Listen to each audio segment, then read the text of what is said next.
So what's it got, Microsoft 10 or? Yeah. And then you have to upgrade, you know, like every, okay. Are we live? Are we live?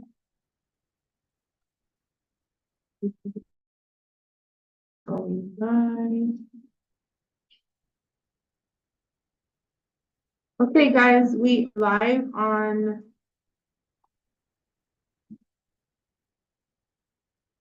Okay.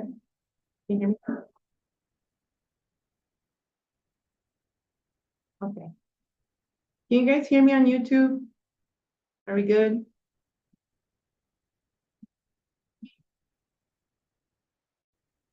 So this is my friend. He goes by the Wolf. Let me get out of there.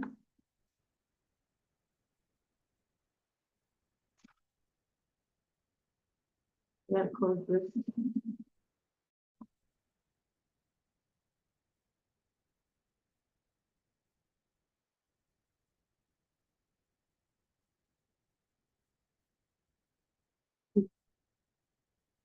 Bear with me, guys.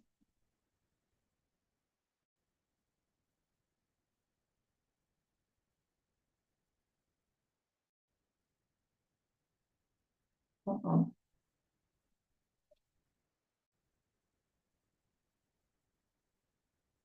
Let me go back. What? Okay. And we're gonna go here.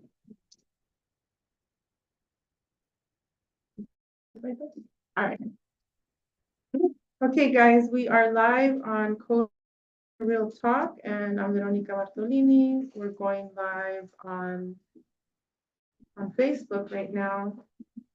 And I have my friend, he spoke about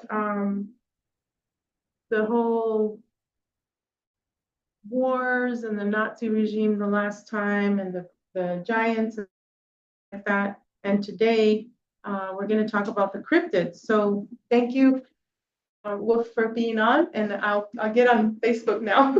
You can take over. Okay, why don't I start with some of my first stuff, because that helps people to understand what they might have experienced. And because all my life, over the decades, when I would go for in the woods, and we're not talking long walks, we're talking, 100, 200, 300 yards from where you, right? Just into the woods, barely, right? Well, at the time, I would sometimes sounds or symbols or sights, that after decades, about 15 years ago, I began to wonder and suspect that half of what I was experiencing in the woods might be the Sasquatch, right? Mm-hmm. Even though I still didn't know really anything about Sasquatch, but I always believed that it existed, like flying saucers and UFOs and stuff. But there was too many people reporting encounters to not believe. And so then in the mid 2010, I began to suspect that some of the sounds that I was hearing, like limbs breaking in the, and pretty much all of it was out of sight. In other words, it's not right where you get, it's just beyond your vision in the woods. So it might be 50 yards away, 200 yards away, or whatever. And for me, I always didn't pay much attention to crap going on in the woods, 100 yards away, because I figured, well, I don't know what it is. I assume it's people breaking limbs or knocking down a tree, or maybe people put up these X's or symbols that just make out of trees, and bark and stuff. But where was this again? Which was? Oh, well, all over the country, but mainly when I was young in the 70s, it was the Mid-Hudson Valley, right? Okay.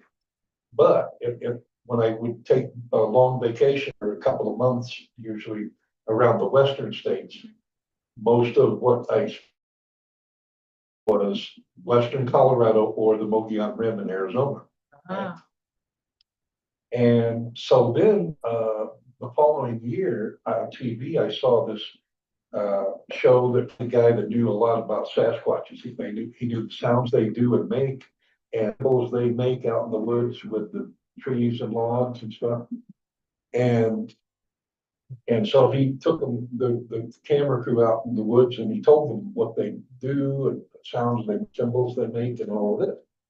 And signs of that rock. And then I realized that practically everything that was going on out there was probably right. Well, because the only time I believed that was Sasquatch was maybe 4, 5, 6 times in my life, mainly in the days. Was when I might like get way too close to a tree, and all of a sudden that powerful smell hits you. That's it's not natural because it's way off the charts. What does it smell like? Well, I have the smell as if you imagine the worst dead skunk smell you've ever smelled, the worst wet dog smell you've ever smelled in your life, the worst body corpse, dead animal rotting, and feces and urine and all that mixed together, fermented and just, and then magnify that by 10 times. That's the kind of smell I'm talking about. In other words, no animal smells that bad. No natural. And so when that happened, also that would come at the same, like if I got 10 or 15 feet from a tree and I would all of a sudden be, boom, I would stop because I would know, oh my God, I could tell that whatever it was right tree. And you also got the feeling of, most people that have described it on the internet as impending doom. I always interpreted it as imminent death, because that's how intense it was, that like you felt like, oh, you got about 2 seconds before you're dead. And so back away and get out and walk away, because I'm not looking for the confrontation or conflict or anything like that. So then I started in 20 or 21, I started just pounding the internet because I found these videos about explaining about stories, encounters with Sasquatch and dog. I didn't even know dog existed until I started seeing all these stories on the internet 5 years ago, right? And it had been mentioned to me a question by 2 people in the past, but it kind of went in and out the other because I didn't know anything about it. Although I had begun to suspect 20 years ago, I began to suspect that the whole Wolfman scenario might be another little known reality because of people experiencing the root and stuff like that. And of course, the Beast of Bray Road is the famous consistent one.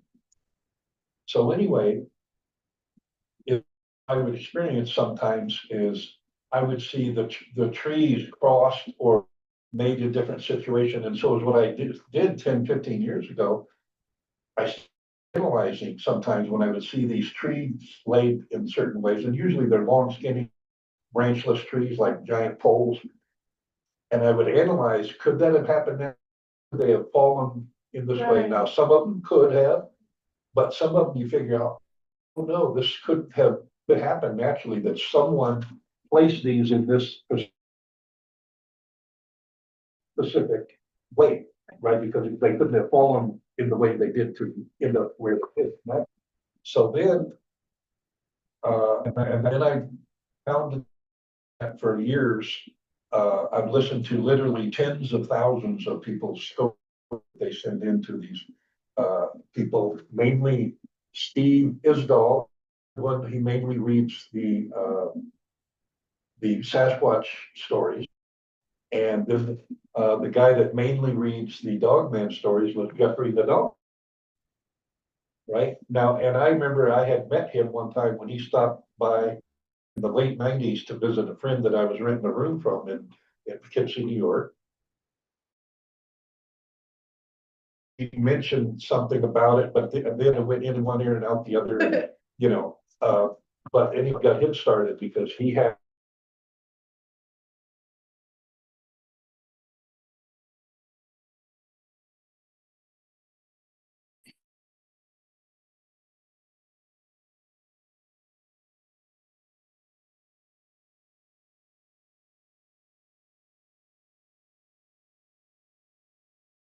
in Colorado one time was I stopped at this place and there was a bunch of these little trees that were just a few inch diameter, 3, 4, 5 inch trees, hardly any, nothing on them, basically. A little grove right here, right? And like a end of these trees were just like if someone grabbed it and just twisted until it broke off from being twisted, right? And it's like, I thought, well, that's right, all in this one spot. And I thought, well, that's weird because they were twisted off about. And then there was another, I would see trees.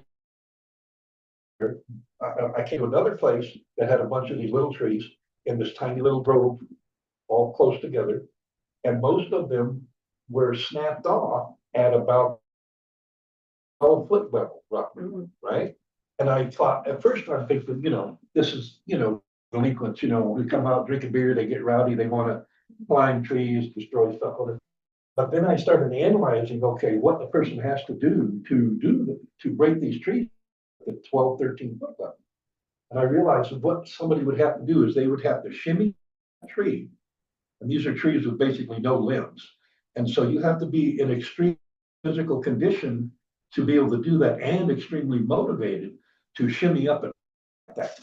And to break those trees off at the 12, 13 foot level, would have had to gone beyond that.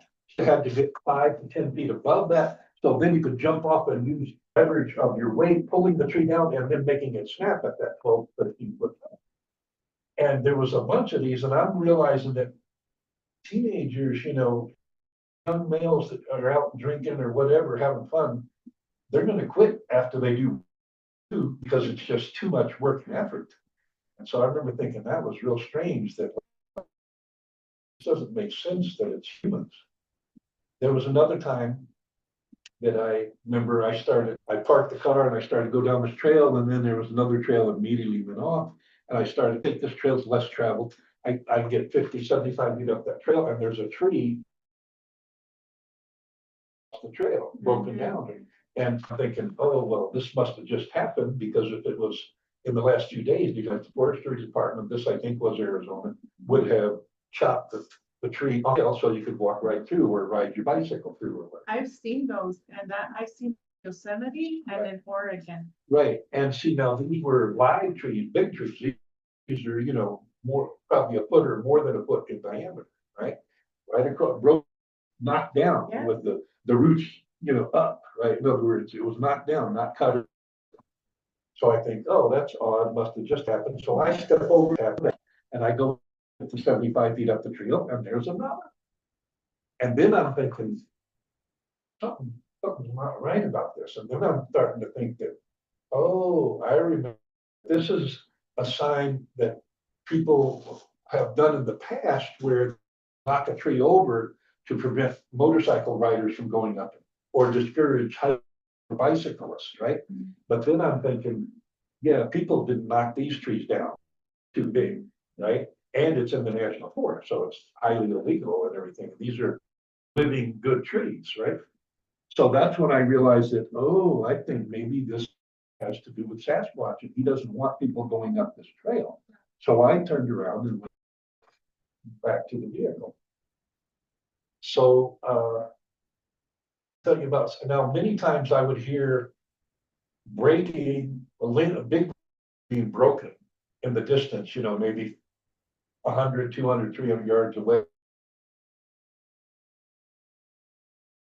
Right. And so I didn't pay that much attention to it. Most I would just assume, well, that's weird, but there's got to be people up in the woods there, 100, 200 yards up there breaking limbs or knocking over a tree or something.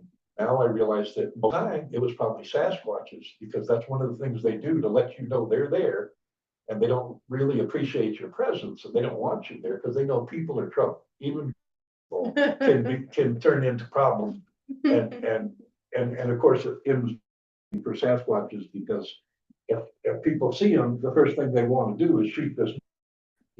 That's what they think, and generally they just to observe you to figure out who you are and why you're there. Do you have bad intent? If you've got a gun, they figure, oh, well, this guy might be looking to kill us or whatever. But I think that's why they've never shown themselves to me, is because, well, one thing I think I suspected after a long time is, I think that they maybe had a little more interest in me than the average person, partly because of my size, because I'm closer to their size than the average human, right? And so maybe that's just a speculative thing that. You could be like their kid or something. Well, Right? I might be related. I had a few red hairs when I was young, you know?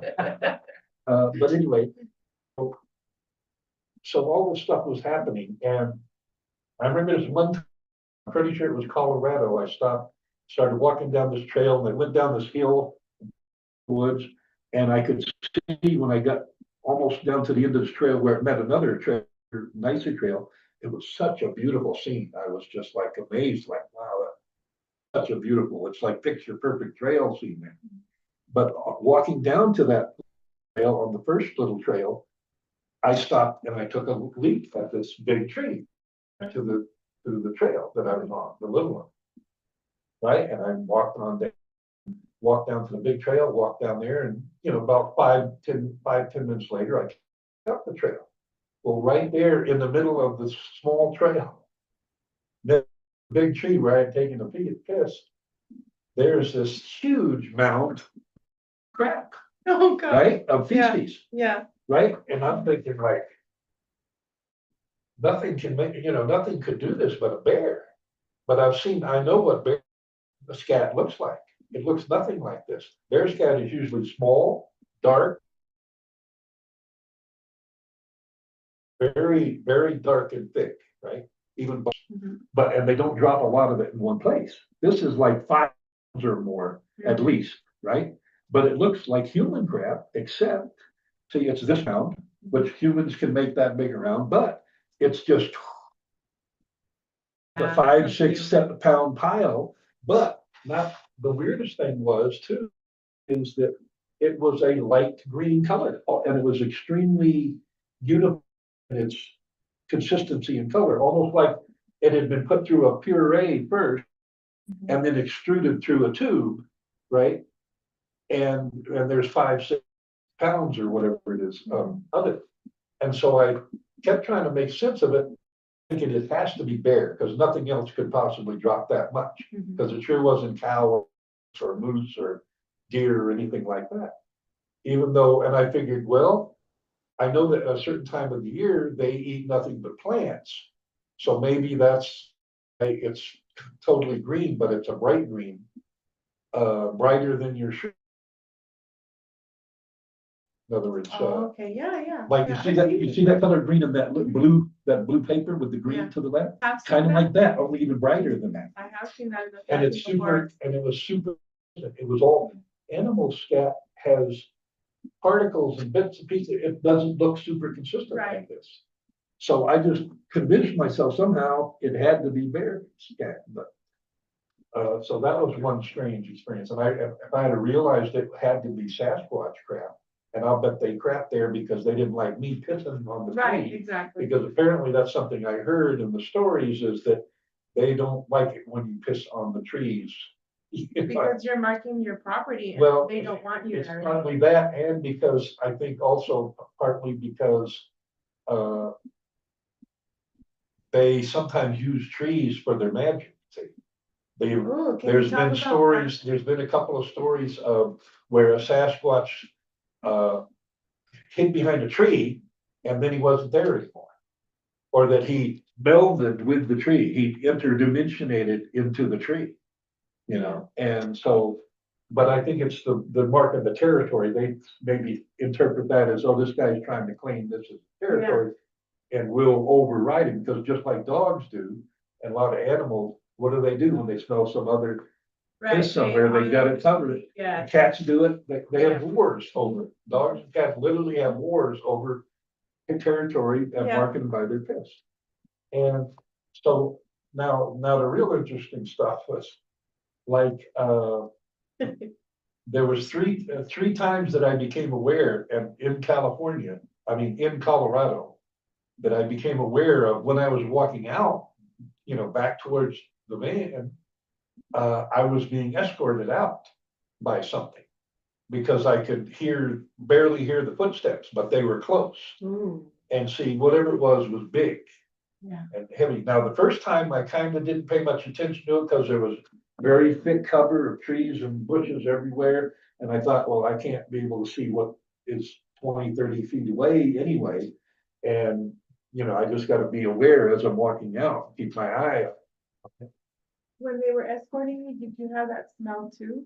No, Did you? no, Ah. no, I Like, think it was the military that was escorting you, like in Oh, it's no, kind of no. like a, no. using their technology? No. No? Okay.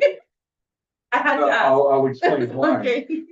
Because now, see, this happened at least 3 times that I knew of, that I was aware of it, because the first time, and it probably happened other times I wasn't aware of it or didn't even really give it a thought. Because the first time there was too much cover, so I knew whatever it was, I couldn't see it, and you can barely hear the steps, right? So I realized, well, something's there, but it's pacing me. But I just was careful and kept my eye. Second time that it happened, there was less bushes and trees covered, right? And I was more curious, and so I kept looking as I'm walking, right? And you can hear the footsteps, but they're quiet, right? Mm. You can tell whatever this thing is, ain't nothing, it ain't no raccoon or deer or whatever, right? It's something big and heavy. And then, so then the third time that it happened in Colorado, this time I realized that this thing is, first of all, the footsteps sound like this thing must weigh 10,000 pounds, and it's being as quiet as possible. It's like, imagine an elephant walking on 2 feet quietly through the forest. You're going to, not only do you barely hear the footsteps, but you can feel the footsteps, right?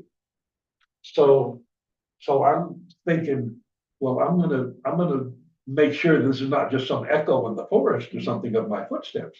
So I decided I'm gonna start switching up my pattern of walking, right? Do 1, 2, stop, Right, or yeah. do 1, 2, 3, 4, stop. And, to get it to screw up, to make sure to get it to step when I don't step, so I'll know it's not an echo in the Right. forest.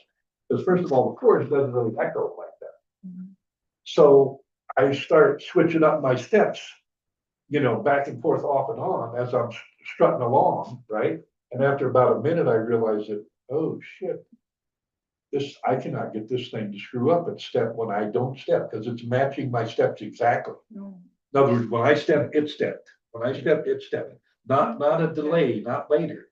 And it's freaky because I'm thinking the only way it could do that is if it read my mind, Mhm. right? Because I couldn't get it to screw up after a minute or so of trying by changing my steps up. So now I'm like, oh shit, I don't know what this thing is, but at least, and then I realized, okay, well now there's only like 10 to 20 feet between a big bush and a tree, right?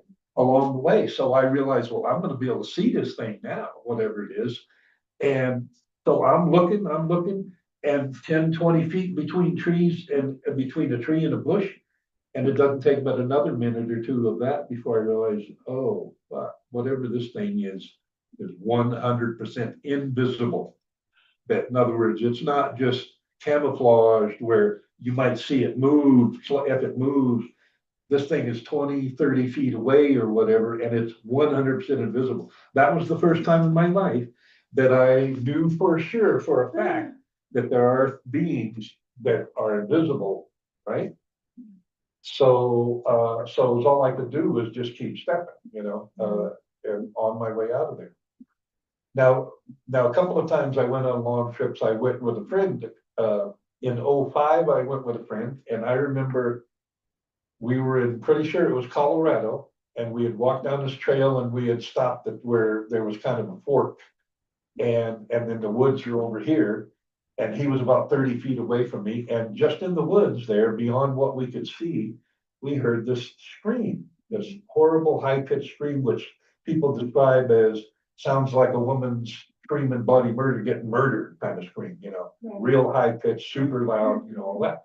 And this thing is only 50 yards or so into the woods, it's just beyond what you can see, right? Because we're kind of in a little open area with, right? And I'm thinking, I'm sitting there analyzing the sound, right? Thinking, well, it sounds kind of like that scream, but I'm not buying it, right? And I was afraid my friend might buy it, that it was some lady being murdered, Right. and that he was gonna start walking toward it. So I told him, I said, I don't think that's what it sounds like, because I was worried about him falling for it, right? And so he didn't fall for it either, so we left. But then, okay, and now another experience in 08, I went on vacation with another friend, Mhm. and a couple of strange things happened with that. I think I was with him the time when we heard the baby cry, right? The baby scream sound, Mhm. right? Just out of sight in the woods, right? And we listened, and it was like, I'm not buying it, because I didn't believe for 1 second that there was a baby just inside the woods, all alone, and no parent was anywhere Right. around to hear that scream come running. So they're luring you to go, right? See, this is, let me get to the rules of the forest. Yes. Like, when I was a kid, okay, rules of the forest were explained to me by my older sisters they got it from peers or wherever. And it was the general old rules, and these are old ancient rules of the forest. But basically, you don't go into the forest alone. You don't go into the forest at night. Uh, and, and you don't go into the forest, if you have any scent of blood on you, right? Right. And this is where, see, females need to be aware. These women that go out camping alone or go hiking, backpacking for days, you better Yeah. make damn sure you're not gonna be on your period any Right. of those times. Because the predators can smell it, and they're sensitive to it, and especially if it's like a pubescent, girl Yeah. that's having her first time, their energies are different at that Yes, age yes. and phase. And so that's another thing that can really attract them, Oh. okay? But, so in 08, I was on vacation with a friend, and we were in, Colorado, I believe it was, and we heard that baby scream, right? And I wasn't buying it at all. And because again, I don't think it's what it sounds like it is. And I've learned on the net, all these stories on the net, that see, these are techniques that they use to draw people into the forest. Because then you'll go investigate 50 yards away and there's nothing there. And then you'll hear it maybe another 50 yards farther. And so you'll keep going deeper and deeper into the forest. Now, another thing people report is hearing words, or hearing a name called, and it might be their name, and it might be in the voice of their wife or their mother or someone that's real close to them, that they recognize the voice that's calling them, right? That's great. And see, there've been many stories I've heard of that, and it's another way of trying to coax you into the forest. Now, who knows what is going on? It could be juvenile Sasquatches just playing head games, or The big bad wolf. or it could be dogman playing head games, Yeah. or it could be a predator trying to draw you. It could be a crawler or a wendigo trying to lure you in to a trap or something. Now, to an ambush place. Well, I have heard, I don't know if you've heard of T.T. Brown. And he had this fan. He invented this fan where you can step right in front of it and your whole life goes in front of you. And then A fan? a fan that you sit in front of this fan. Oh, I and heard it was gives like a you- mirror or, Yeah, a like a monitor. mirror or a fan. Well, I heard, what's his name? Dark journalists say that it was some kind of fan or a mirror that, yeah, you're right. A mirror, it could be a fan that you step into. Yeah, that's probably like the Yeah. looking glass technology. So I'm thinking, when you said that they lure you into with, making, like, say I'm gonna call you, right? And instead of me, it's the technology with my voice to say, come on, Wolf, I'm over here, meet me at Circle K or wherever. Yeah, Maybe well, there they might can, be, right, so what if it's the military trying to lure you well, the in? secret government does have that technology. To feed the cryptid, because they're protected. I'm just. Well, the cryptids can get their own food. Thank you. In other words, they don't have to, the government, the secret government doesn't have to lure you Okay. in. The cryptids can snatch you anytime they want to. Okay. But, that's the thing, is they're super predators, and a lot of them have magic, can do what we would call magic, like go invisible or interdimensionate or morph into a ball or what, an orb or whatever. Mhm. But, so some of the other experiences, let's see, in '08, when I was with, that friend, also, we were in Oregon, Mhm. and I decided we were driving along this river, and I saw a spot that you could cross the river and go fishing over there. And so I thought, oh, let's stop, and I would want to take 5 minutes to see if anything fighting, right? Right. So we go over there, park, go out, I start casting. Nothing, we got a couple of nibbles at first and then nothing. And so after about 5-10 minutes there, right, I'm on the bank fishing and he's standing, 15 feet away and just watching and smoking a cigarette and all of a sudden a little pebble comes from the bushes behind us, the weeds and bushes behind us into the water, right?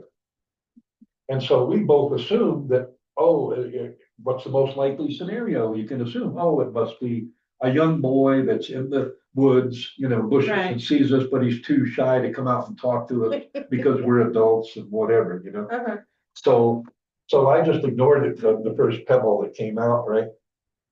So then a couple minutes later, another pebble comes out the bushes, the weeds, bushes, whatever's behind us, into the water. And so I don't know what to make of it, right? I don't know what to say or do. But my friend thinks it's a kid, and so he says out loud to him, "Hey, why don't you come on out and we'll let you fish for a little while." And but nothing came out or whatever. Well, what I learned in the stories, you see, on the internet, people's experiences, that's most likely a scenario where they're getting your attention in the most subtle way they can possibly do it in the least threatening way, because they probably were hoping that once you realize they're there, maybe you'll give them a little food, right? Like maybe I'd give them a fish and the weird thing was when we left a few minutes later, right? Because he never came out of the bushes. We didn't go into the bushes looking for him. I remember having this odd thought as we were leaving, packing up to leave. I was thinking, gee, yeah, if I had had a ring ding in a package, I could have thrown it in the bushes too, right? But then much later, when I found out years later all about it, it's like, oh, well, that's why I had that thought. Is because subconsciously it's like I sensed that they were hoping to get some food from me. And so it was probably a juvenile or a female or whatever, someone that's more comfortable and familiar with people, but knows enough that you don't show yourself to people because that can lead to real bad things real fast. Because they don't know if you see them and boom, you pull a gun out of nowhere and start blasting their brains out. But so let's see, what are some of the others? The real freaky one was when I figured out invisibility was a real thing. But then there were some other ones that happened up on the Mogollon Rim. And on that same trip with that guy in '08, we were on our way home and coming through the Mogollon Rim, and we decided let's stop by and check out the Lake of the Woods because neither one of us had ever checked it out. So we pull in there and in this parking lot, and there's no one else in the parking lot, right? And I see, 100 feet ahead of us is this, looks like a little river stream, a little river. And I think that's the lake, right? Because I don't know.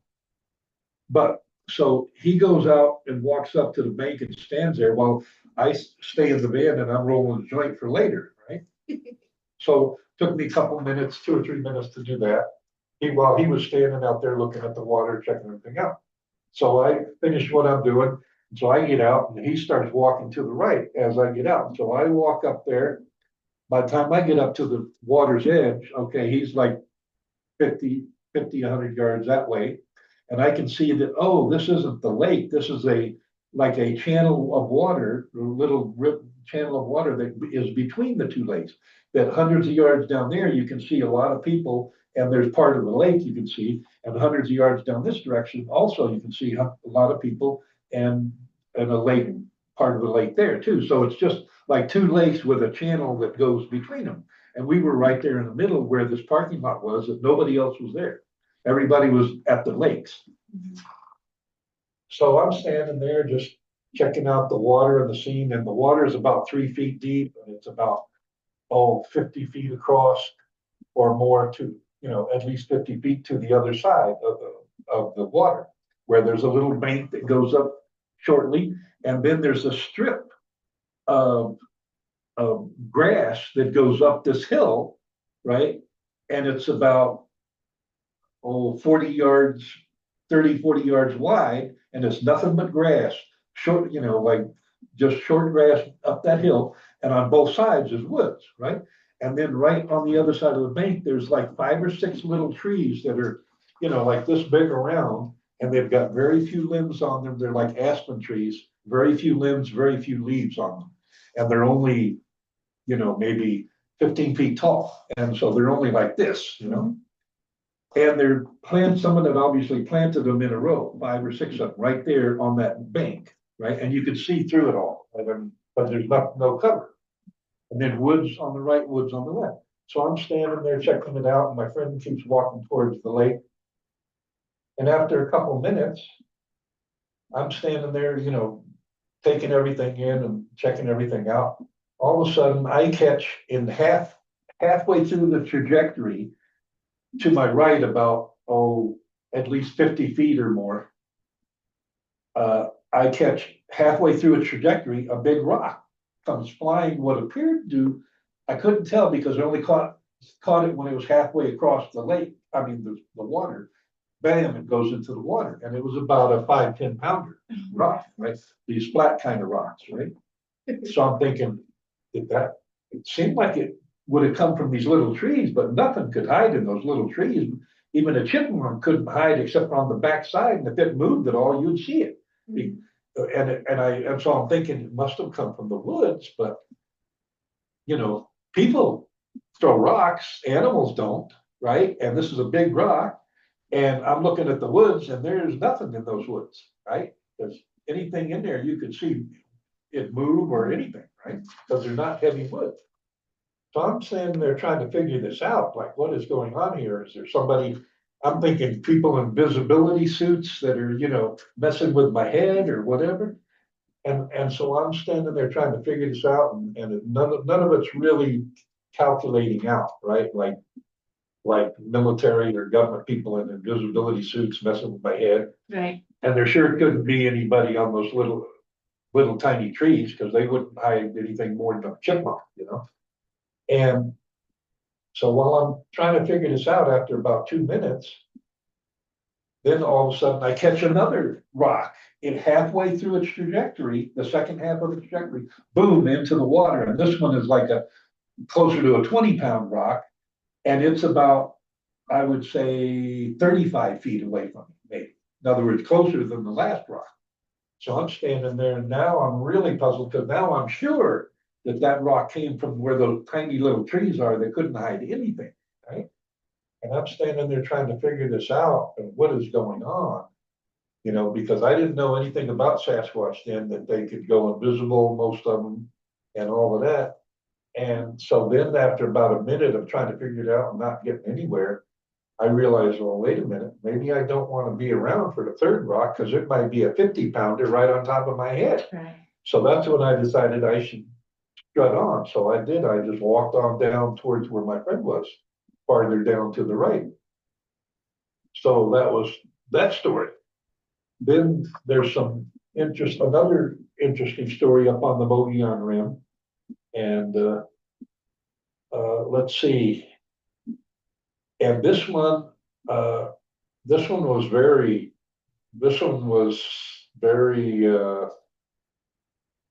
very bewildering, to say the least. So I realized that, it's sundown or whatever, and I'm going to be hitting the next town in about 3 minutes, right? And I realized, forgot I wanted to take a short walk in the woods, because I like to pick up a couple of totes on a joint, right?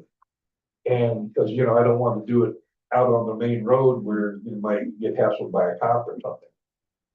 So I start walking down this trail, and it turns, and I see this beautiful spot where it's wide, it's flat, and it goes down, 40 yards probably.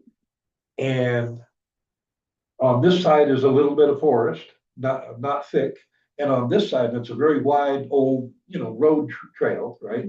Because so many of them are road trails. And on this side, there's a row of weeds that's about 7 feet wide, 7, 8 feet wide, just a strip of them, and they're all about 2.5 feet, right? Roughly, less than 3 feet tall. And it's just a strip of weeds that go down, and then it's grass beyond that, and a couple of trees here and there. So there's no hiding except Right. for the weeds, right? So I'm walking down and I'm thinking, wow, what a beautiful trail. And I'm thinking, this is unusual because anytime I find a beautiful trail that's real close to a town, like only a 1, 2, 3 miles away, I almost always have seen hikers, walkers, dog walkers, bicyclists, motor crossers, or ATVers. Somebody is using that beautiful trail. And there's no one around, no one in the parking lot, no car in the parking lot or nothing. So I'm thinking, well, that's odd, and I'm walking along, and all of a sudden, about from less than 12 feet from me, probably I would say 9 to 12 feet of just on the other edge of the weeds, there's a slight growl, right? But this growl is unlike anything you would expect.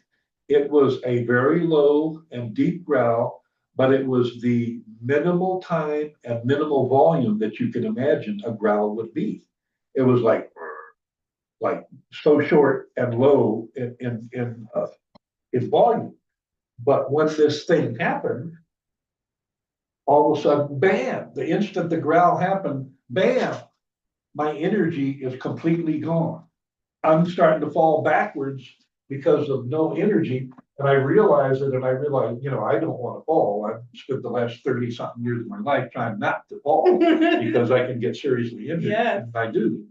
And so I realized I got to spin myself around to try and prevent myself from falling, right? And I successfully did that. But now I'm facing away from this thing, whatever it is. And I'm bent over because I can't even stand up. That's how bad. I'm doing everything I can not to fall on my knees, because then I'll be on my knees with this thing to my back, whatever it is. And so I'm doing everything I can to not, but I have no energy. And so I'm running all this stuff through my mind, trying to figure out what could this possibly be, because it can't be a bear or a dog or whatever, because those animals, they run when they hear you or see you or smell you. And this thing waited till I was 10 feet away, and then it made this little growl thing that totally zapped my energy. And I didn't know that they could do this at this time. I didn't know anything about them yet. Right? So I'm standing there bent over like this because I can't even straighten up, and I'm trying to maintain enough not to fall. And so I finally realized, whatever this thing is, I've got to breathe. I've got to force myself to breathe to get enough energy so I can stand up straight and turn around to face whatever it is, right? And so I breathed 3 times before I felt okay, I can straighten up and I can turn around to face this. And I turn around to face this, and of course there's nothing there. And I look over to the side of the weeds, and it's well, damn, nothing bigger than a medium-sized dog could possibly even hide behind weeds that are only this tall, right? Especially 10 feet away from me. I'm thinking, because behind that it's just grass. In other words, you'd see anything, a squirrel, a chipmunk, anything beyond that on the other side of the weed. And so that was, I found out much later that that was what they call getting zapped, where they have some of them seem to have the ability, they can make this sound or whatever, send an infrared sound or whatever it is, where bam, it's just like when you hit a battery and instantly discharge the energy from it. It was all I could do to not fall on the ground. Do you think so? Do you think that was by a Sasquatch or a dogman or both? Well, see, that's what I don't know. Yeah. I have no idea, because if it was a Sasquatch or even a dogman, they're big enough that they couldn't have hid in the weeds completely. I would have seen part of it. And so it had to be invisible. So my guess is Sasquatch, and it was visible. Now I figure that. Yeah. At the time, I couldn't figure all that out because I didn't know anything about it, but. So then there was another time, let's see, there was another time, and I believe it was on the Mogollon Rim, where I had stopped to take a short walk, down a trail. And I walked, I don't know, 100 yards or less, and it wound a little, and then I came to this place where it was a little straightaway for 100 feet, maybe 90, 100 feet. And on one side, the trail was narrow there because on one side it was a steep decline with that tiny little rocky gravel kind of stuff that if you get down there, it's going to be difficult getting back up because it's like working in sand, like trying to climb a sand dune that's super steep, right? And on this side of the trail, it's like a 15-foot rock cliff for this, 90, 100 feet, whatever this distance is, right? And so I'm thinking, okay, so I walk along that. I get to the end of it and it goes up and over little and turns and goes into the forest. And I'm thinking, well, maybe I don't want to get too far away from the van and whatever. And so I decided, well, I should probably turn around now and walk back, right? So I turned around and I'm walking back past the cliff on my right side, the 15-foot cliff, rock face. And above that is forest. And I don't get far on this little straightaway, and I realize something is scoping me from on top of the little rock cliff. And I realize that, oh shit, what could it be? A wolf, a bear, or what could it be? Because I can't see anything. And then I realize, well, wait a minute, they're not attack animals. They don't jump from above down on something. The only thing that does that is a cat, a mountain lion or a bobcat.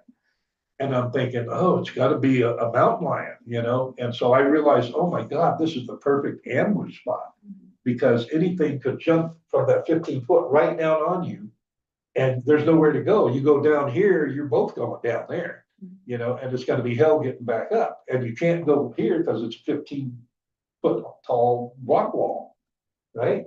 And I realized, oh shit, this is the perfect ambush spot for mountain lions and stuff.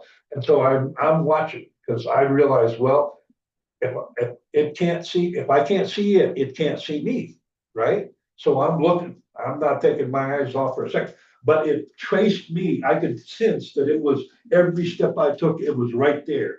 And I thought, how weird is this? It never poked because I expected to like see it poke its eyes up just so I'd see the top of its head, just so it could see me. Because how could it know where I'm at if it can't see me? Because if it can see me, I can see it. Well, I walked the rest of the way back without seeing a thing, and yet it traced me that whole way of the rock cliff, that 90 feet or whatever it was. And I was glad to get out of there because I realized, oh my God, if a cougar had jumped on me, you wouldn't stand a chance against a cougar when it jumps on you from the top. You could have been gone so many times, and I'm so grateful Oh, for yeah, your book to tell the stories. Well, see, this is what I've learned is that, see, they've been around me many times. And, so in other words, they didn't want to kill me or hurt me because they could have like 100 times, you know what I'm saying? And I remember another time in Colorado when it was getting late, like after sunset, before it's dark, but it's starting to get a little dark. And so I'm walking back to the van, and the last straightaway, there's forest and trees on both sides, right? Big trees. And I realized halfway back on the straightaway, I realized that, oh my God, they're surrounding me. In other words, they're on all sides of me, and they're behind the trees, right next to the path and shit, right? And so I'm realizing, well, glad the van's only 75 yards away, but I couldn't run there. I couldn't make it run. It's like you were the attraction. Well, yeah, see, this is what I figured out is when you go into the forest, see, the Sasquatches are kind of like guardians. They're guarding themselves and their family and whoever, whatever, right? So they're just, some of them are like sentient sentries or guards that they're supposed to know when somebody comes in the forest. They're the first alarm system. See? So I'm walking back halfway down the straightaway towards the vehicle and I realized, oh my, I can like hear them and feel them behind the trees. And I'm realizing, oh shit, they're like all around me. In other words, not just one or two, but I'm thinking, oh, maybe it's a family or something. So I just keep walking because, what else can you do? Well, I get a little ways down the trail and then as I pass a tree, 10 foot behind me, right? A little branch about yay long, tiny little branch with some leaves on it, about 2 feet long, comes flying from behind the tree towards me, right? And it lands about 7 feet behind me, right? And I saw it out the corner of my eye, but I realized, oh, I'm just gonna make like I didn't see it. And I just kept walking, acted like I didn't see it. But the psychic impression, because I'm very intuitive, Right. is that I got the feeling that is what that was that was the young juvenile child of the family that was behind that particular tree, and he was just kind of doing, ugh, that kind of thing that like a human child might do, pick up a stone to kind of toss it your direction, right? Just to kind of what voice their opinion in a physical way of, yeah, you're not wanted, or Right, we don't right. really appreciate you being here, this kind of thing.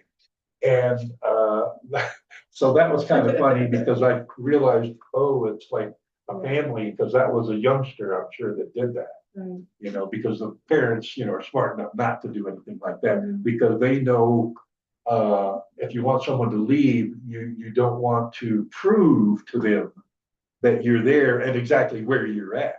In other words, that's all part of the staying invisible or staying hidden, not letting them see you see them, and all of that, and not getting caught on camera and all of that stuff. And I think they become invisible. Do you think, a lot of people say that they they can were do here that before? that stuff we call magic, which is just a better understanding of the physics of their mind. And however they do it, I don't know. I don't know how to even go invisible. I'm sure it has similar to do with, supposedly I saw on the internet they claimed that there was a patent, one of the patents that the CIA had, because there's over 6,000 patents that are classified that the public's not allowed to really know what they are, really. Exactly. And one of them is a CIA patent for a Invisibility shield. yeah, like a formula of how you mentally and psychically make it so that you can pass through a solid object. You're altering your vibrational frequency somehow in order to do things like that. And so obviously a lot of them have this ability. Now, obviously, when it comes to cryptids, they can't all have that ability, because if they did, none of them would stand around and get shot up and killed and things like that. They would just turn invisible or blink out or whatever. But some of them end up getting killed by people.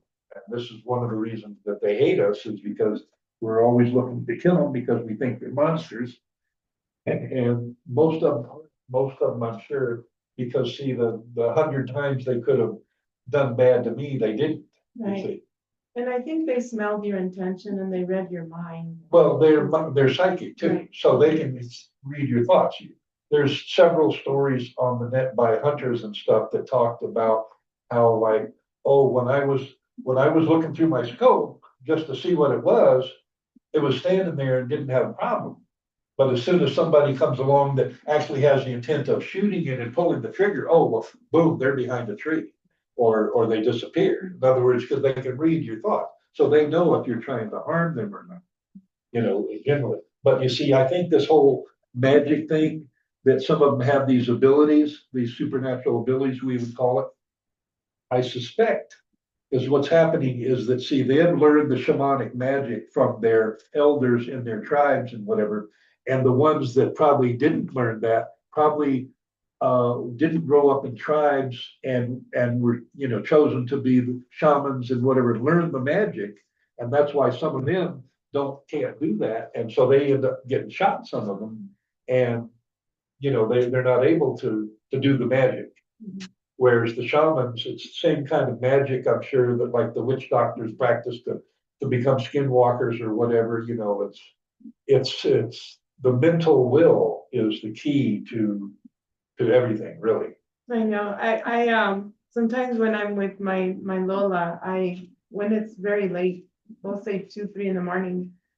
And I feel something and I always say shields up to myself and I always believe that there's a cloak around me that I'm invisible. You're projecting an energy Yeah, field, that's an what an energy bubble or Yeah. field, done that since I was a kid and I find it Yeah, and that's good that you are aware of it to that degree that you can do that. Because there might be times in which you might want to do that. great. Like one time I remember back in '86 when I lived on the southeast side of Tucson. And one day at 1 o'clock in the afternoon, I went to my bedroom to get something, right? And I opened the door and I could sense the entire room was filled with extremely powerful negative energy, extremely negative, Oh, yeah. probably the most negative energy I've ever felt, right?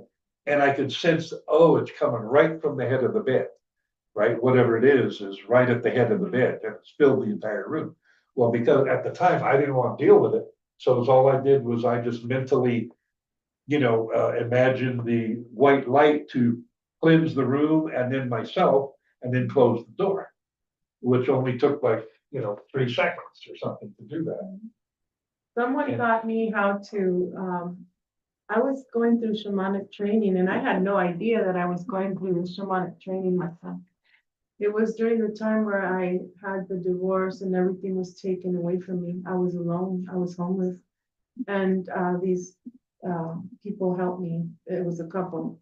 Well, I didn't know what they were doing at the time, but I learned to put a white, thick, very thick, white, just sticky goo over me. And that seemed to work. And then I had a dream of a dragon. It was a white dragon that my middle sister was in the dream. Okay, and I was watching this white dragon with the same goo, white goo, go, just breathe. So I think I don't know if it was me, that white dragon, because I know that I've had the, QHHT done, and I know that I am a dragon protecting my sister, or if it was her dragon that I saw protecting her. But it's just really interesting. Once I started doing that, it was just easier for me to go astral project. Well, let me ask you, this white blue, would you say it's more like a energy plasma Yeah. kind of thing, and it's see-through? Well, see, I think is what you're talking about is our auras of our astral body and our etheric body, which are what we label light energy bodies. Because one time back in '74, when I was back in the mid-Hudson Valley in New York State, I did some Jimson weed, right? It's a hallucinogen. And I had different levels of perception, you might call it, label it, right? One was we had gone to, after a few hours after I had taken it, we stopped at this bar, right? And where people were dancing and the lights were dim, kind of disco lights and whatever. And I seemed normal, right? Pretty normal. I mean, I was a little high, but seemed normal, right? And so I'm walking around the dance floor and I'm looking at people in the bar, around the bar, and I notice I'm seeing this something, but at the time I didn't know what it was, but it was like a clear film, is what I kind of called it, that was around their bodies on the end, outside their skin. And is what I noticed is that everybody had it, right? But some people's, it was just coming out of the skin. It was like 1/8 of an inch away from the skin. And other people, it was as far as like 3/4 of an inch, maybe, this one person. Most people were like a eighth inch, 1/4 inch, maybe even 1/2 inch. And also that it was like a see-through energy film is what I called it, for lack of a better term. But there were like spots in it, right? Yeah, Now, is what I found out many years later is what I was seeing was I was seeing people's auras or their energy bodies, right, emanating outside of their, beyond their body, their bio body. And so I was kind of seeing their auras, but the little spots is what are called the chakras and the tiny chakras. You know, you got like the seven main chakras, Yes. and then you have like hundreds of tiny little ones. Yeah. Like energy vortexes is what they are, and that's what I was seeing as little kind of spots or like holes. But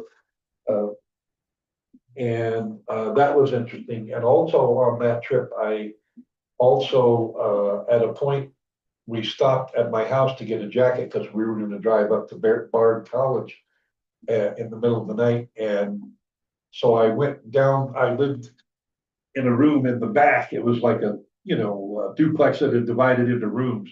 So you had to walk way down the sidewalk that went all the way the length of the building of this house. And it was a long sidewalk on the side to get in the back door to go in the kitchen where my room was next to the kitchen with a couple other rooms. And so I'm in there, I got my jacket and I realized, oh, let me grab some water from the fountain, the faucet. So I quickly, somebody comes in and says, oh, something like, are you coming or what? Yeah, I'll be right there, right? And so I quickly grabbed the glass of water, chugged it down. But also I had just had a conversation with my mother who was in another room. She was in this room, right? And I was in the kitchen and we had this short conversation before this person came in. And I realized, well, wait a minute, like afterwards I realized, well, wait, my mother's 150 miles away. I couldn't have been having a conversation with her in the next room, right? And so then after the guy came in, asked me, you coming? Yeah, I'll be right there. And I chugged the water down and went out the back door and got to the side of the corner of the house. And I don't see him walking down the sidewalk back towards the road, right? And I'm thinking, well, I was only like 3 or 4 seconds behind him. He couldn't walk in those 3 or 4 seconds back to the van. And so I get to the van, I get in the van and I said, were you just in the house? And he's like, no. I said, well, then I know I'm off now, Yeah. So then we went to Bard College, and when we were driving out of there, they have this long driveway that has giant old trees over, right? So it's like you're going down a tunnel of trees kind of Right. on the road, right? So we're driving out of there, and I'm sitting in the middle of the van looking out, and this is like probably 6 hours, 5, 6 hours at least after I had taken the Jimson weed. And don't anybody take it because it's not worth, the side effects are not worth what you get out of it, believe me. Because it's got some real bad side effects to it. Because you have to be babysat if you do something like that. Because anyway, so I'm realizing that, oh my God, when we're driving out of Bard at night in the middle of the night and the trees, the tree tunnel or whatever it is, and I'm realizing, I can't tell if I'm dreaming or if I'm not dreaming. Right? And so I asked my driver friend, is this real or am I dreaming? He says, this is real. Because I could not tell. Because it was just like one of those dreams that you can't tell if it's a dream or reality or what the hell's going on. But anyway, kids, don't do Jimson weed. No. Believe me, it's not worth the detrimental side effects. Because it's what is traditionally called loco weed, grows all over the place, especially in the Southwest. Anyway, so let me tell you another story up on the Mogollon Rim in Arizona. Okay. That here's another one. Well, I got two. That one was I can't wait. I love having these. I parked. I get out of the van. I start walking down the trail, and I don't get but not even 50 yards down into the trail. And I hear a rock knock to my left. And it was the closest and loudest rock knock I had ever heard. See, because I had heard rock knocks and tree knocks before, but not that close. Usually they're, 2 or 3 times or more into the forest farther away. Well, and it was up this little hill, slight incline, but it was like less than 50 yards away. And immediately when I heard that rock knock, because I knew it was a rock knock, right? No animal was making a rock knock, right? I realized two things immediately. I realized my intuition told me that, okay, that's because you're here. That's why it's happened, is because now you're here in the forest. So the rock knock is them alerting others, is what Wow. somebody brought up this theory of what the rock knocks and tree knocks are. And I think that he's probably could be correct on this. Is what he says is the rock knocks and tree knocks are about alerting others in the area to, like the rock knock I heard was to alert any others in the area that a person's here, right? Because I'm there. Then his theory is that is what they do is they'll rock knock like 3 times, right? Or once, I don't know how much the beginner does, but then a responder, see anybody in the area that hears them rock knock, any other Sasquatches, they will rock knock or tree knock to let them know that they heard it, right? They might give them 3 taps to let them know, I hear you. Okay. Then they move closer towards them. And when they get closer towards them, then they do say 2 knocks to let them know I'm on my way, I'm closer, Okay. And then when they get close enough, they'll do one tree knock or rock knock to let them know I'm here. I'm close, I'm right in the area, right? And I suspect that he may be correct about that. Yeah. Because I knew that the reason that rock knock happened was because I had stepped into the forest. So then I, of course, got a little uneasy about it because I realized that, well, it's not, there's no people up there doing it because I'm looking up there and I'm not seeing any people. And it's an area you can see everything, right? It's like not people hiding behind these trees because these trees aren't big enough to hide people, basically.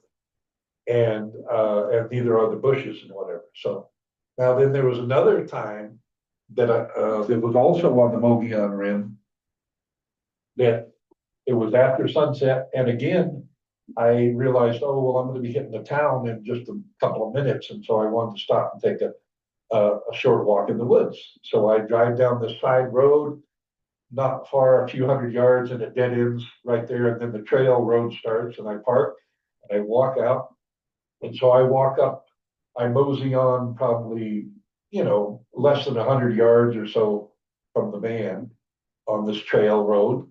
And I'm standing there, and it's not dark, but it's after sunset, so the light is dimming.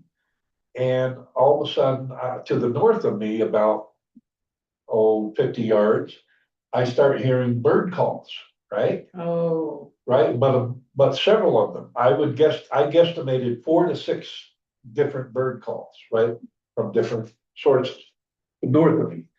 And so I'm thinking, I'm listening to these and I'm thinking, well, some of them sound good and sound real and good, but there's some I'm not sure about, right? Now they keep happening, these bird calls, as I'm standing there, and they start moving from the north of me towards the east of me, right? They're coming down the slight incline, and they're about probably 75 feet away, maybe whatever it is, 60, 75 feet at least. But as they're moving along, the bird calls keep happening, right? From 4 to 6 different sources, I would estimate. But the loudest voice of all, as they're moving to my east, is getting more and more obviously fake.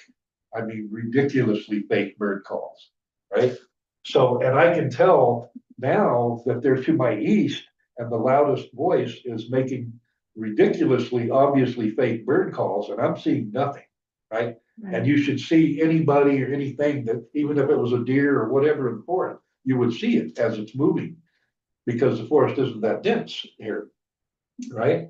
And so I'm trying to figure out what is going on because I'm thinking, I can't imagine it being Sasquatch because they got better things to do than mess with your head, you know, because obviously they're doing it to mess with my head. So I'm thinking maybe it's electronic cloaked, Technology. homeland security personnel in the woods. Right. But it's like, that doesn't make sense either, because first of all, why would they need so many? And why in this location where there's nothing there in the woods for them to be watching or guarding or anything, you know, up there in the woods where they're came from? And so nothing is making sense to me, right? And so as now they're to the east of me and I'm facing southeast, trying to, as they are continuing their southward trek, and they're probably a good 60 feet away from me. And I'm trying to figure out what's going on, and there's a tree here, a tree there, a tree there. And as I'm like looking here, I notice a slight movement of what I could only describe as invisibility. That I saw that there was a section of the air that slightly moved, but in a subliminal way, so that if you were looking directly at it, you probably wouldn't notice it. But because I was looking just to the side of it, when it happened, I noticed it, right? And that's when I realized that, oh, these things are invisible. And still I'm thinking maybe it's, you know, Right. it's Homeland Security and electronic camo cloaks or whatever, right? Because I'm still thinking Sasquatch has got better things to do than mess with people's heads. And but it's not making sense because there's too many of them. And so, and of course, by now I'm pissed off because I know they're effing with me, you know, with my head and making, you know, in their mind, I know they're laughing because they're thinking this human's so stupid that he can't even tell the difference between a real bird call and a fake bird call, whatever. And so I wish that I had had a machine gun because I would have wanted to shoot it at the bottom, at the base, the trunk of where the trees meet the ground, where they were at, just to let them know, yeah, you know, I know what you're up to and you're pissing me off. And, you know, but of course that wouldn't have been a good movie. It would have been a very bad movie, I'm sure. Because you don't want to do things that would antagonize cryptids, whether it be Sasquatch or dogman or whatever, because you don't know what their reaction might be, you know, and they really don't like, you know, people that shoot at them and whatever. And that's why they don't like guns. Like if you hear one or see one and you got a gun, don't whip out your gun and point it in that direction because they might take that a little too serious as a threat. If, you know, just like maybe put your hand on your gun, but don't pull it out because you ain't got nothing to shoot at anyway. You're not seeing anything. So you don't have a target. Because all you got is sound or rustle in bushes or whatever. And anyway, so then I'm standing there and pissed off, and they are continuing to move south now down the hill. And I realized that leads down to, eventually it's gonna lead to a creek, right, down the hill somewhere. And I'm thinking at this point, I'm kind of tending towards believing maybe it's Homeland Security personnel and there's electronics camos, you know, invisibility suits. And they must be calling it a day and going back to their vehicle, wherever it might be, because it's not where I parked, you know, there's nothing there. And so then I'm so curious. My curiosity is so high. I want to follow them down the hill. So I was just about to step into the woods and start going down the hill after them. Right. But then I realized, wait a minute, it's virtually dark now. And that's prime predator time, right? Is right when it's just getting dark, twilight, right? You know, that is my most PTSD, brother, happens when the sun is going down. Ever since I was a kid, and that I will not sleep until sunup. Does that happen to you? No, I can sleep, but I usually don't like to go to sleep till middle of the night, you know, but anyway, so I realized this is prime predator time and oh yeah, that would be a major mistake because I have no self-defense at all, no weapon, no nothing. And even if I did, it wouldn't be any good against a bunch of these things that are invisible, right? And so I start walking back to the van and I'm thinking, God, it's only like 75 yards away, you know, or 100 feet or whatever it is, right? And So that was another experience I had. And again, see, when I had these experiences, I didn't know shit about Sasquatch or even dogman existed or invisible beings, or shit like this, really. Other than that one time it was proven to me that invisible beings exist. That one time that I knew that 10 to 20 feet between the bushes and trees, and I'm still not seeing it, and it's keeping pace with me. It's only 20, 30 feet away that whole time, right? And so anyway, that's just another story. And Lake in the Woods, I figured out because I had heard mentioned recently that there's Sasquatches up on the Mogollon Rim, right? And of course, what's the best water source on the Mogollon Rim happens to be Lake of the Woods. That's the biggest one. There are lots of other little water sources, but they're not as big and good. And I've heard people say that, yeah, in the middle of the night and stuff, see, they'll come in, do their drinking, because it's a good water source. Now that you know, can you tell the frequency between Sasquatch and the dogman? I have no idea because I've heard some stories Yeah. that about dogman that describe the horrible smell and the feeling of imminent death when you're too close, when they're just behind a tree, 10 or 20 feet away, right? And so now it's made me, because I always assumed that when that happened decades ago, because the last time I recall that specific thing happening where I smelled the horrible smell and felt like I was about to die in 2 seconds, was I believe it was 1982 in the Mid-Hudson Valley, because I don't recall experiencing that specific thing after that. It could have happened and I might have just not remember it, but mostly that happened in the 70s, right, in the Mid-Hudson Valley. And let's see, so anyway, let's talk some more generalization about cryptids, okay?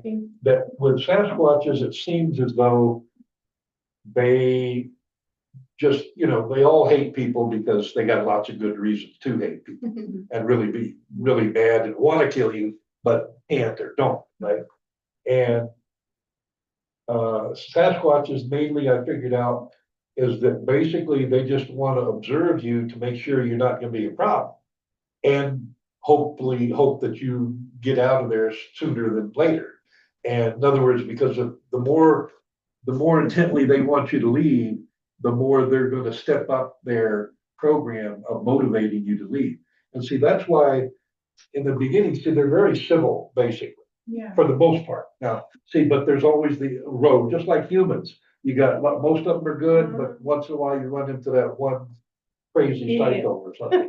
But you see, that's why I think is what they'll start out with is see, like, breaking a branch, 100 yards into the woods, just to let you know that they're there, and so that maybe you shouldn't do anything stupid like start shooting or whatever. But these other things, and then I think that little things they do to let you know of their presence, like that tossing the pebble thing, right? And to save the big rocks up at Lake of the Woods. That was probably their way of letting me know that they didn't appreciate my presence there. They don't want me there, but they're not throwing the rocks at you to hurt you or hit you even, because they can be extremely accurate. They could have knocked my head off in a second with 100-mile-an-hour, 50-pound rock if they wanted to, right? And it's just their subtle ways of trying not to escalate the situation, but trying to get you to be motivated to leave. Please leave, because they can't step out and say, please leave, and so they have all these ways, like they might break a branch or knock over a tree, usually where you can't see it happen. It's just out of sight in the woods there. But like I said, most of the time I assumed it was people breaking wood or cutting wood or something, even though some of those times it didn't make any sense at all because of the location where I was at. It's like I just could not believe there's people 50, 100 yards in the woods there doing that stuff under the circumstances.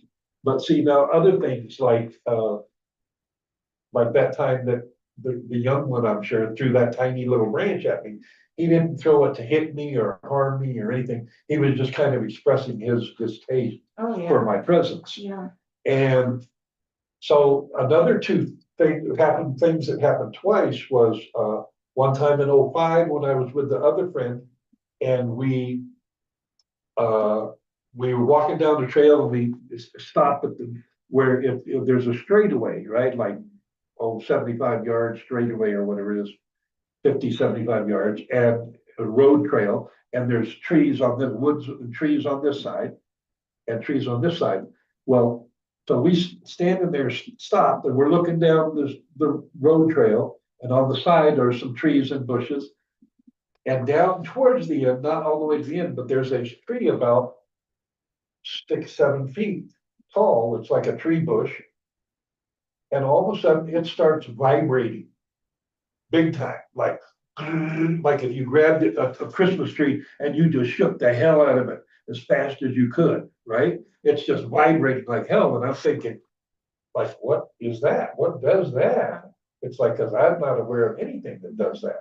And I asked my friend, I said, do you know of anything that does that? Because I'm thinking, do raccoons do that or possums or something, right? Yeah. Right? Because bears, I mean, you know, right? And he says, no, because he didn't know anything that did that. And I'm thinking, yeah, could it be a raccoon or possum? Or because it was a bear, we'd have been able to see it, right? Because the tree was like a 6 foot tree. And I found out later, years later, that see, that's one of the things they'll do to let you know I'm here and this is my territory, because they're hoping you're going to get the clue, Yes, yeah. get the message to, hey, don't come around here because we're here and we don't want you, we want you to leave. Well, and that happened to me twice. One time with my friend, and another time uh, it was a bigger tree and farther away, and so I didn't have a clue though. I just another one of those mysteries. Okay, we're in Oh. how much? Half an hour. We got Okay. 20. Right, you got half hour, 25 Yeah. minutes, whatever. So this other time, I was in the same kind of situation where I come around and there's a straightaway on this trail, and there's some trees and bushes here and there along the right side. And I'm walking down this trail, just enjoying, the scenery and everything. And when I get near the end of the trail, there's this one tree bush that's about 6 or 7 feet tall, right?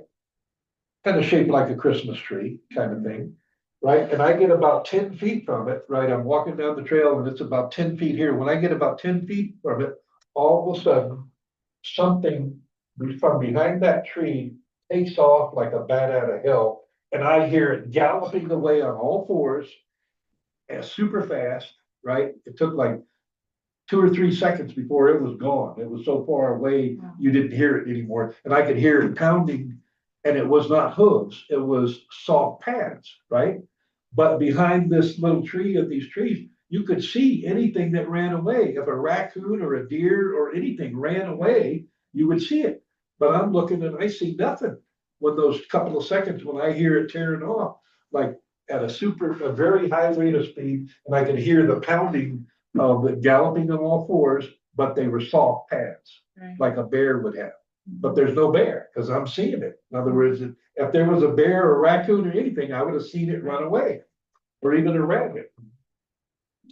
So that's some of the experiences that I've had, and I've also seen some of the signs that they make, like um, with the trees symbols, right? Like I told you, I saw that one little group where they were all snapped off about 12, 13 feet tall. And I saw the other group where they were broken off. It looked like from being twisted. Every one of them looked like it had been twisted until it just came off. Because you could see the gnarliness of what's left on, and they were about, what was left was about 5 foot. I've seen some of those in the redwood in California. So when we're done here, I'll show you a picture, a few pictures, and then that way you can confirm with me, because And then some of them, they look like they're burned and twisted, and they look like an actual dog man, or they look like a being, but it's actually a tree. And then Well, see, some of that's them- interesting because see, Yeah, I've heard one or two stories about how some of them seem to have this magic ability that they can actually blend with the tree. In other words, they like meld with the tree. maybe he was there because when I went with my friend, okay, my friend and I went to Redwood, California, in Oregon as well, by the Sixes and Fort Blanco that I was telling you. But this specifically was in California, the outskirts, right? Just the border of from between Oregon and California, the Redwoods, where they filmed Star Wars. Okay, well, there's the other side of that where we went to, and it was getting dark, Wolf, and I was feeling this fear come over me. And my friend Chad, there was the tree that there were several trees that had gone down, right? You can tell. And I was like going around them and trying to go over them.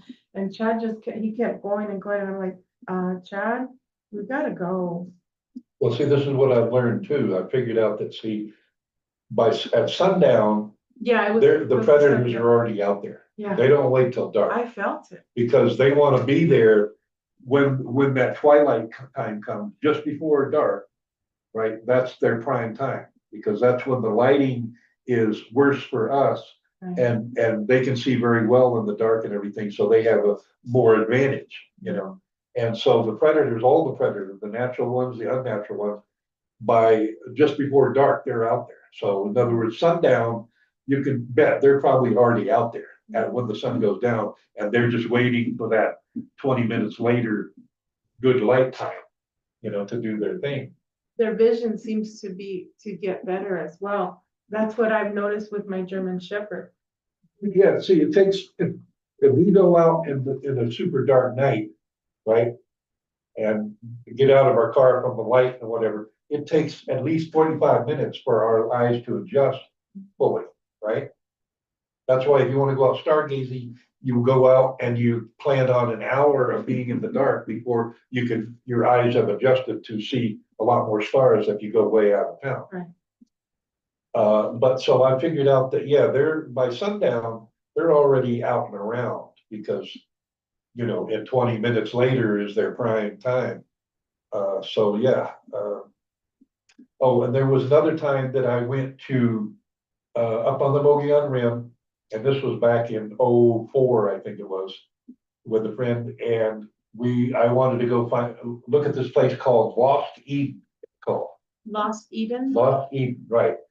Because it was on a map, right? I saw it on a real map, like a state map or something. I'm wondering, like, what is this Lost Eden? Yeah. Sounds interesting, sounds like it's probably beautiful, right? So we drive where the hell it is out in the boonies, up on the rim, Mogollon Rim, not the Grand Canyon. Some people think Mogollon Rim is the Grand Canyon. Yeah. It's not. Anyway, so we get there, we're driving along the dirt road, and all that's there is you will see a sign this big.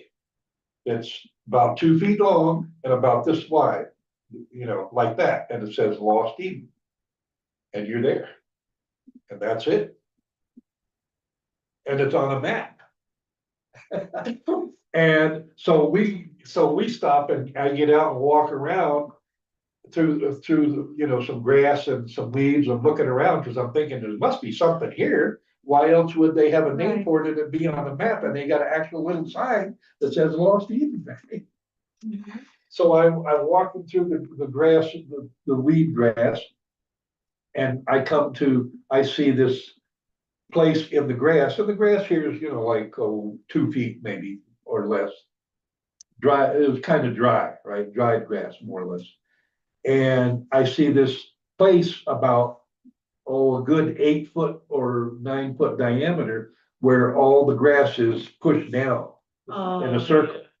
So I'm thinking, at the time, I'm thinking it's a family of deer that laid down there, right? And pushed the grass down in this solid, all the grass in this 8 foot diameter, 9 foot diameter, 10 foot, whatever, is down. Well, I found out years later that that couldn't have been the deer doing that. Right. Because when a deer lay down in the grass like that to hide and rest or whatever, they don't push all the grass down in one spot. One sits here, one sits here, one sits here. In other words, they're close to each other, but there's grass between everywhere they're sitting down and lying down to rest. So that when they get up and leave, is what you see a spot here, a spot here. In other words, you might see 5 or 10 of those, but there's grass in between them for cover, and that's the way they do it. And so I figured out that, is what was happening there was a family of Sasquatches were laying down all together, and that's why they had, pressed the grass down in this area, all of it. Not one stem was up in that little area. And you could tell it had been laid down, pressed on. And there's so much stuff. I remember when I was in 2011, when I was coming back from West Colorado, and I was passing through southeast Utah, I believe it was. Oh. And I stopped someplace to take a little walk, and it was a place where there was no forest. It was more deserty, but it was high desert. There was just some like little barely rolling hills, and once in a while there'd be a cactus, but mostly it was just some weeds here and there, and lots of desert dirt and rock, and once in a while there might be one of those shrub, oak or pine that didn't even grow big there.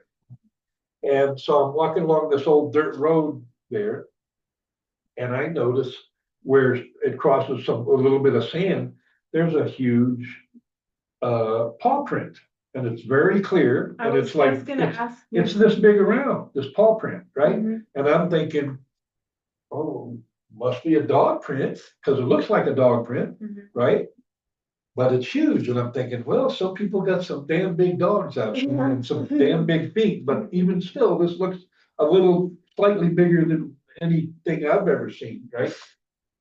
But so I assumed it was a dog print from somebody's dog, right? But many years later, I found out that I realized that, wait, it couldn't have been a dog print because there was no hint of where the claws impressed, right? It was just the 5 paws, right? And it's the big cats that do that, like a mountain lion, only this is the size of an African lion print, right? And but then I heard a story recently, last year, about how that someone claimed that, dogmen, probably some of them, I guess not all of them, my guess would be not all of them, but some of them have retractable claws on the feet. Oh, that's right. Unlike a dog that a real dog doesn't have retractable claws, but cats do. Cats can walk where it's just paw prints, or they can have the claw prints there too. And so then I was thinking, well, then that means it could have been a big cat print, or it could have been a dog print that he had his claws retracted, if it was a dog man print, walking just on his pads, not with the hind part. You know what I'm saying? How they have 2 different ways of stepping, right? And so at the same location, I also see, not right there, but as I'm walking around, I notice in the dirt, there's what looks like a human barefoot print, right? Like of a maybe a teenager size, right? But it's barefoot right in the dirt. And I'm thinking, like, who would let their teenager walk around here in bare feet? Because how many seconds or minutes are you going to go before you've got something in your foot, which can become a real problem, because of all the thorns and prickers and stickers and sharp rocks and whatever, right? So I'm thinking that was weird, because like who would even anybody be out there barefoot in that kind of territory? I don't believe it. Now I realize, no, I'm sure it wasn't a human footprint. It was probably a Sasquatch, or maybe even a dog man with human feet.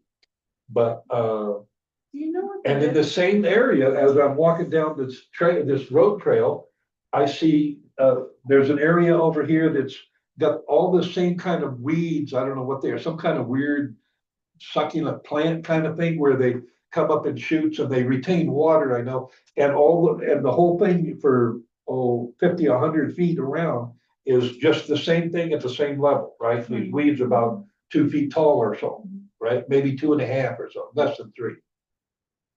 And I noticed this tiny little trail from the main trail goes through these weeds and it's super packed down and it's only narrow, in other words, it's like, here's the trail and this is super worn from use, obviously.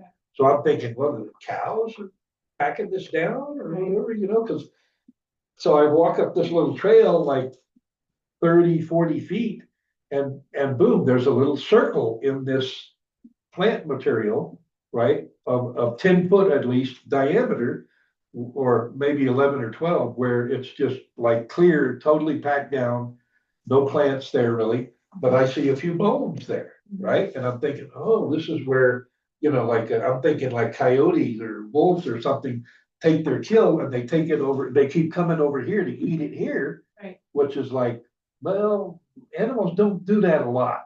Right. I mean, some can and do, but not that much. And I see a few old bones of some animals that had been eaten, but they were old and dry, and I knew it wasn't anything fresh. Mhm. But then I'm thinking, well, whatever catching these animals and bringing them here and eating them, it could be watching me right now, Right. and so I should leave. So I started walking back, and I don't know what was responsible for that, because that's not the kind of thing animals do much. Mhm. Get their The prey. prey and then walk to an exact same spot over and over Yeah. and eat there and leave a few bones there. It's like, I don't know that much about animals to know.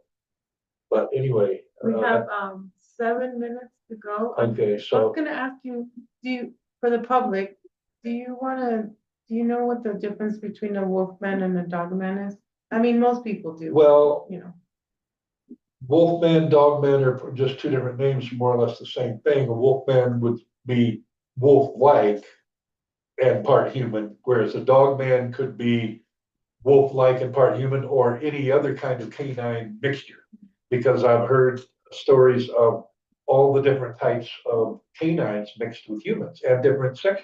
In other words, some will have human bodies right? and a canine head, and some will have canine bodies with a human midsection or whatever. They'll have like in between feet, human and canine feet and hands and whatever, but they might have more animal features like the mane. They talk about, a lot of them will have the mane. And see, some will look like the wolf breeds and husky breeds, right, in the head. And some will look like any other potential hybrid that you can imagine, like the square type dog, the Rottweilers, Dobermans, all these other dog breeds I can't think of the names Right, of, right. right? But like hound dog, or all these other Labradors, all these other breeds I can't even think of the names of right now. But they could be hybrids of those. In other words, so that's why maybe the difference would be a wolf man might look like a wolf in the head, right? And whereas a dog man might be More not, like not look like a snout, wolf. a Doberman or shepherd. Like Right. snout like A that, lot yeah. of them describe them as sometimes Yeah. like looking like a German shepherd. Yeah, I've seen the dogman, well, in Tombstone, but in pictures, and they hide through the pictures as well. And they have been in my dreams, and I have a wolf pack in my dreams. And I'm also told that I have the wolf DNA as well. When it's full moon, forget about it. I have to be out there, and I'm feeling very hypersensitive and hyper aware. I can see better, I can hear better, I can smell better. And both my Lola and I, my German Shepherd, are like, up all night.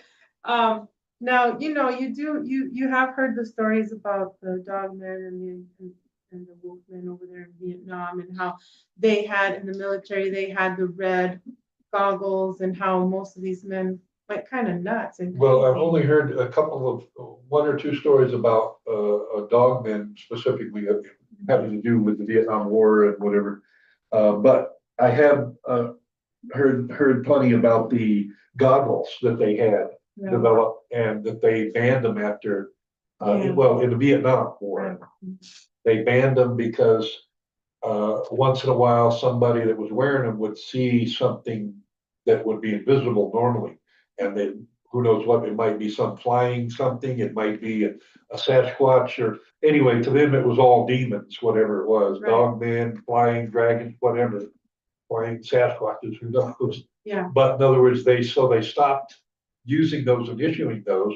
And then decades later, someone, and I can't recall his name, but you could look it up on the net. He found out about that, and so he created his own type and started selling them. I And heard of that. they shut him down fast. They shut him down fast. Yeah. And so that's why I think it would be cool to get those goggles or glasses and to experiment with them and realize that, if you see something like that, well, and you're too scared, just take the glasses off and then it doesn't become part of your reality. And so there's not much chance. See, so you would have no motivation to take you out if you're not a threat to it. And see, if you can see it, it might interpret that as well. Like,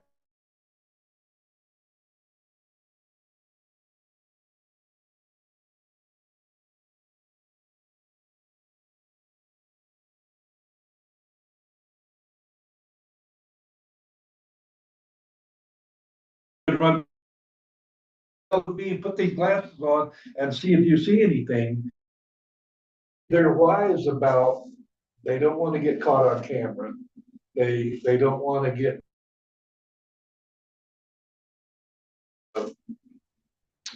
proved. In other words, they don't do stuff that's going to prove to the world. That's why they're almost never going to haul away one of their dead bodies. Right. Because if you kill a cryptid and shoot it dead, and then you go get some friends to haul it away or a pickup truck or whatever, when you come back, it's going to be, because you can bet, especially with dogman, because they're pack hunters, right? But usually when one's around, you can bet there's others around that you're not aware of, right? Because that's the way they are, because dogs are pack hunters, whereas Sasquatch alone, but sometimes they have others with them there. But usually with Sasquatches, their others might be, hundreds of yards or miles away, but you just don't know. So that's the thing, is don't make the mistake of thinking, oh, I see something's over there, and because we conceptualize, oh, I see something, oh, it's a bear, it's got to be a bear or something, right? Great, right? The problem is, don't think, oh, there might be 5 other bears Right. surrounding me. Right. You see, but you got to realize that's a possibility, and it's a very realistic and likely possibility, because many people have reported being really that, oh, they're all around me, that especially the dogmen that might want to do something. And the one basic notice thing I figured out from the stories is that dogmen, some of them just observe like the Sasquatches and figure out what you're up to and whatever. But some of the dogmen, there's plenty of stories where they've been terrorized by the dogman because they get a thrill apparently out of, your fear or terrorizing you or knowing that they power tripped on you. Unlike the Sasquatches, aren't, that's very rare, and I think that's usually juvenile exercising his ability to mess with your head and everything. Been a lot of that reported there. Why do you think the military has shut down? I mean, it's obvious that they've shut down some of the redwoods, and some of the redwoods no are burning in Oregon or anything like that. I know the military is somehow protecting the Sasquatch and the national forest, but do you think that we'll just say Sasquatch is actually luring humans in, so that also we'll say the reptilians or dragons that are underneath inner earth also be fed? Do you think there's a contract between, this is what I'm getting right now, is that, Well, there's You know what I'm probably agreements between the secret government and the aliens and the cryptids, you know, to some degree, right? No, but it's just like with humans, and none of this is hard and fast. In right, other words, it's, you know, one rogue one might decide he could eat you and get away with it. But see, such as I don't think there's very few of them that are interested in, that want to kill and eat people. Although it does happen, and that's why down south in the southeast traditionally, okay, the most common name for Sasquatches and cryptids like that, the boogers, and that's why That's right. they would call them tree Right. boogers, forest boogers, woolly bullies, forest bullies, and that's what I remember the song "Woolly Bully" from back in the late 60s. yes, I figured out just 10 years ago or so that that's what they were singing about. Because remember the lyrics of the song, analyze the lyrics of the song, and you'll figure it out. That Yeah. he's telling you to beware of the woolly bully. yeah. The Boogeyman, and then Johnny Cash, I think, has a song out as well. Which one Gosh, did he have? what is it? I just had it. Oh, That's all right. Next time, because we. and then the there's like a vampire as well that has to do with that. Okay, we gotta go. Thank you, guys. See if I can switch the camera. Next time we can talk about black-eyed kids. Black kids. I've had Next experiences subject, with guys. that. Thank you. And I really want to take my friend Wolf to dinner one day, me personal. So if you guys can like donate or contribute to the Cash App or whatever, I don't have a Patreon. He doesn't have a Patreon. We're doing this just because we want to inform everybody out of the goodness of our heart, because we are also trying to down to the nitty gritty. What's going on with the whole super soldier thing? What's going on with the agenda of when we will be with you, Veronica? We're all trying to understand. Yeah. And when the scorpion marries the spider. Okay, we're out. Love you guys. Toodles. Okay. It's time to go. Black-eyed kids. Thanks, you guys, for being on Code Breaker. Thank you. We'll see you later. Alligator. Happy Valentine. See you then.